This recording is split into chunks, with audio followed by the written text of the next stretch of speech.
Guys, I gotta laugh. That damn dog Miley. She's funny, if I say to her, go away, I've got a video to shoot, she'd look at me reproachfully.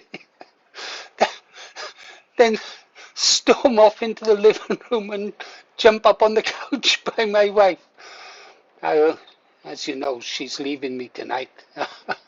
They all leave me in the end.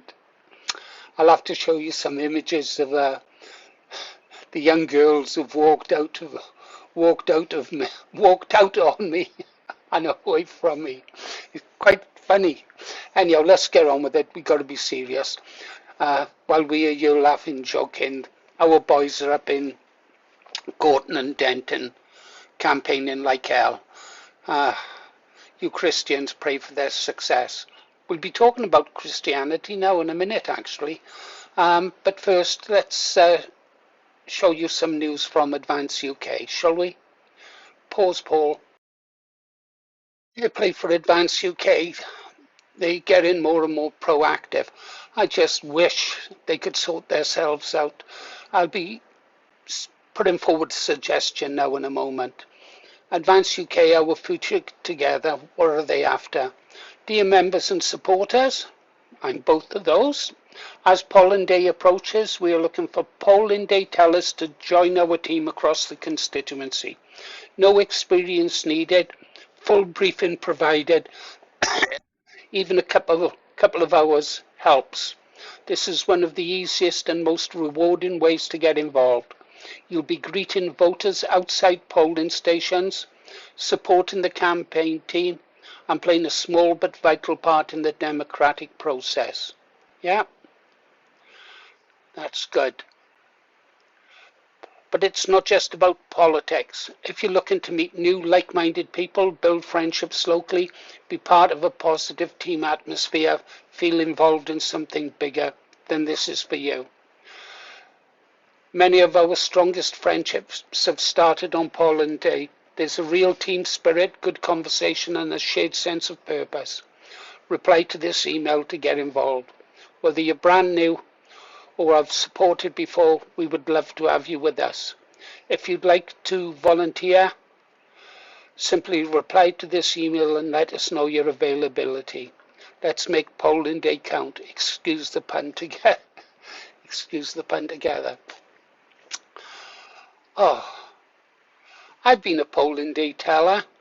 I've also been there at present at the count.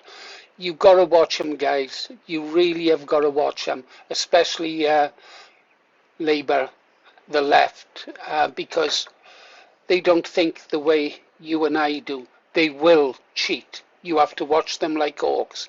I want to show you, I've shown it to you once before this, but I want you to see something else to give you an insight into the way they think. Yeah. Forget the Muppets and the clowns who follow the left, yeah, the tools, the LARPers in their black uniforms. It's the guys behind them. It's the guys who think like this. I don't know if you can read it, but you should. It's the revolutionary catechism, yeah. Some of it I can identify with, coming at it from nationalist, ethno-nationalist perspective. The first one, the revolutionary is a doomed man. He has no personal interests, no business affairs, no emotions, no attachments, no property, and no name. Everything in him is wholly absorbed in the single thought and the single passion for revolution. Yeah, now I can subscribe to that. I don't think people realize how far a political zealot will go to achieve their goals. Yeah, I think if they did know, they'd be frightened. The revolutionary knows that in the very depths of his being, not only in words but also in deeds, he has broken all the bonds which tie him to the social order and the civilized world with all its laws, moralities and customs, and with all its generally accepted conventions. He is their implacable enemy And if he continues to live with them, it is only in order to destroy them more speedily. And that's where me and what's his name? There he is. Yeah, Sergei Nechayev, I can never pronounce it. Nasty piece of work, as are most Marxists. Yeah, nasty pieces of work. They believe that lying, cheating, anything to achieve their goals is acceptable. You know, both the Muslims and the Jews, they have different words for it. I can't remember what the Jewish one is, but the Muslims have the word taqiyya. You've probably heard it, in which lying to non-believers is considered completely acceptable. Lying is just part of their culture, if you like, their ideology. So these are the kind of people that we are up against. Not the ordinary muppets on the streets in their black uniforms and their bloody masks, their face diapers. The ones behind it at the back organising, those are the ones you've got to watch out for. And those will be the ones counting votes. They will cheat. Anyhow, let's move on. Yeah, let's talk about Miley. Won't be able to talk about her much longer. That's her normal position in that she likes to, where she likes to sit in the living room, yeah?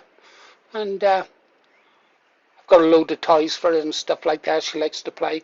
Got one of those little balls that jumps all over the place, and she'll spend hours chasing it and knocking everything over. Well, the thing is, occasionally I like to lie on the couch with these headphones on and listen to podcasts.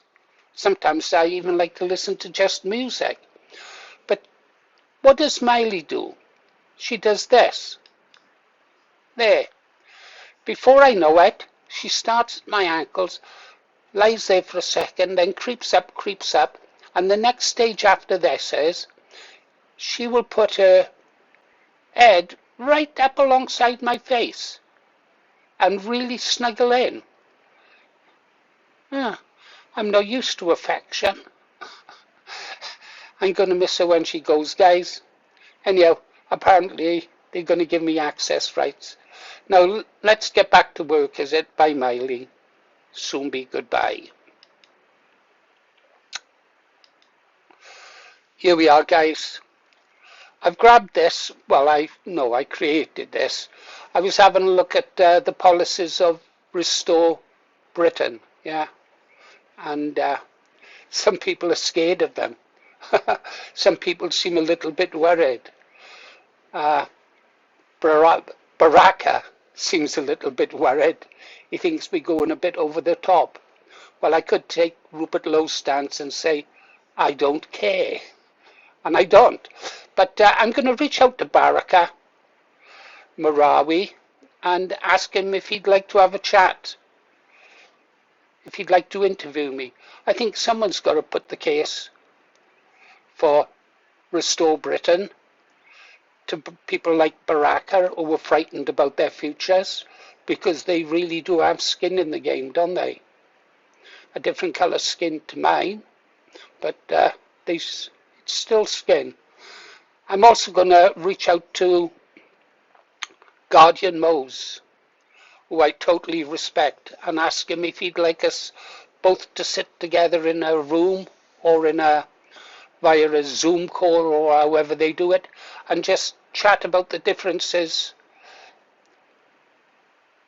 that we have about perhaps the way forward with regards to the college and a direct democracy. And it would be a nice friendly chat. I think Guardian and I would get on well. So I'm happy to talk to both of them. If they want to, I'm up for it. Are you boys? Anyhow, I think this will interest you as well, Guardian. The emphasis, looking at the cultural and identity policies of Restore Britain. Emphasis on Christian heritage. believe it or not, I really do support that. I don't like the way that the churches have been, especially the Christian C of E churches have been, if you like, infiltrated by people whose religion, whose faith I really doubt. They seem to be more concerned about the welfare of people not native to this country, people with strange perverted ideas of sexuality and practices. I want to return to the church militant, if you like, the fire and brimstone priests who told you what the Bible was all about, who preached morality, who practiced morality. I don't want to see priests in,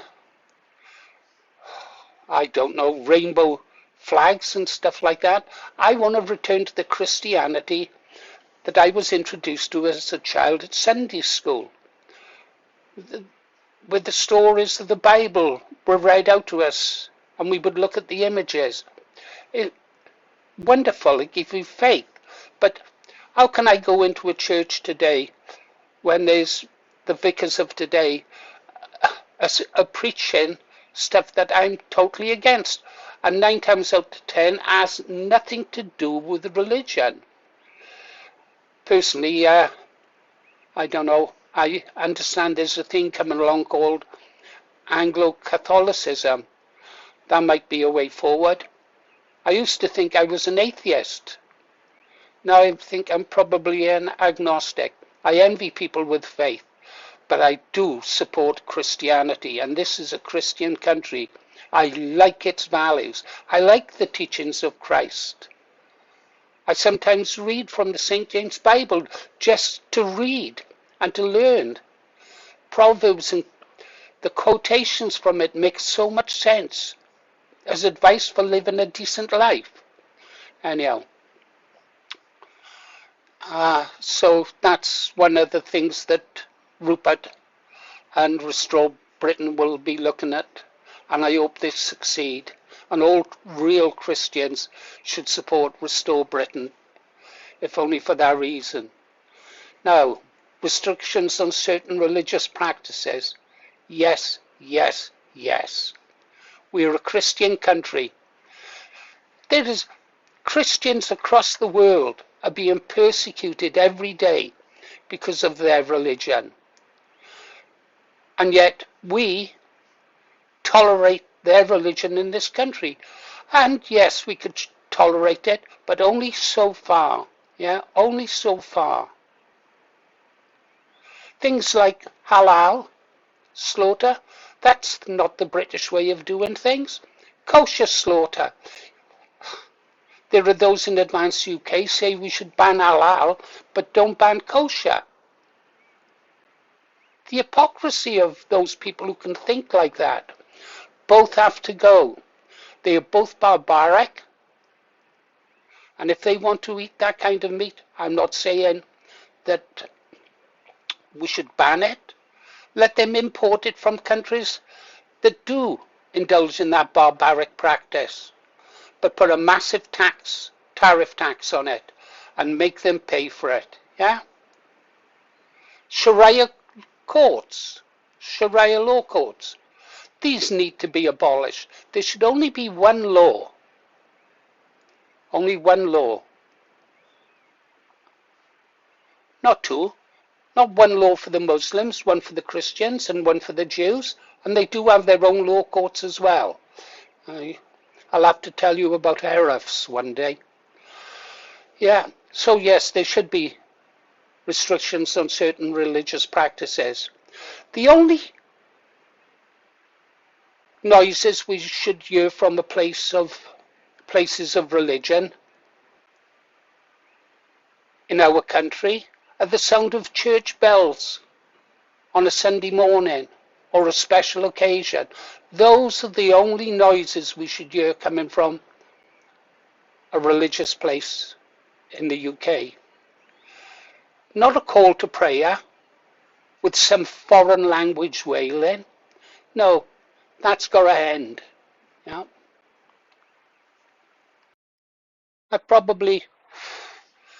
missed something there, and you can tell me what I missed in the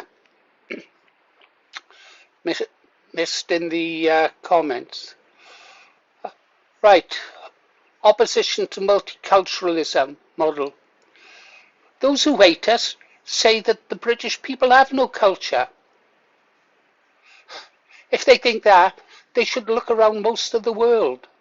We gave them everything. We give them democracy. India, we gave them railways. We gave them their ways of government. Yeah, we, the white race, have built the most beautiful churches in the world. You know, look at Istanbul, their big famous mosque there. That was a church. That was a church until we allowed them to conquer it. Yeah. Personally, I'd like to take that church back, and I'd rename Istanbul Constantinople again. But that's just me. Might happen, who can tell? The wheel is always turning. But the British people do have a culture, whether fish and chips, the pub, Morris dances. Have a look at the great ships that people like Isambard Brunel built. Yeah, magnificent. The bridges. I seen an image the other day of somewhere in a foreign place, and the metal from the bridge come from where I lived, Blaina, and that bridge is still standing. Yeah. Other things, all the great inventions, medicine, science, all the discoveries, and they say we've got no culture. I don't know. National identity focus. Yeah. Focus. Restore pride in our nation again. Remind people of our culture. Our schools have been infiltrated by the Marxists. All our institutions have been infiltrated by Marxists and Muslims. Every single civil servant needs to be sacked. Every teacher needs to be sacked. And then reapply for their positions. And that's the only way we're going to get this poison out of our systems. Stop them poisoning the minds of our children. Anyhow, guys, that was their cultural and identity policies. What do you think? I don't care what they think. I just don't care. Rupert has already explained. Those who should not be in this country are going to go. I think it's time people started telling them that, you know, perhaps you should be thinking about returning to your homelands. Strange, they couldn't make a success of their countries, but they can come here and tell us how to make a success of ours. There should be no foreign politicians eligible to be members of our parliament. No foreign person should be in senior positions in the civil service. Yeah. One of the ways we could encourage these people to leave, stop remittances overseas. Put a complete block on them sending money back to other countries. It takes money out of our country. If they've earned money in this country, spend the money in this country. Do I sound too radical for some of you? Probably, but those will be the weak people. The ones who would submit. Probably be better off with Nigel Farage. We will lose. We haven't lost yet, guys. No, this time round, we get to win. Tell me what you think in the comments, guys. Been listening to Paul Morris, The Green Arrow.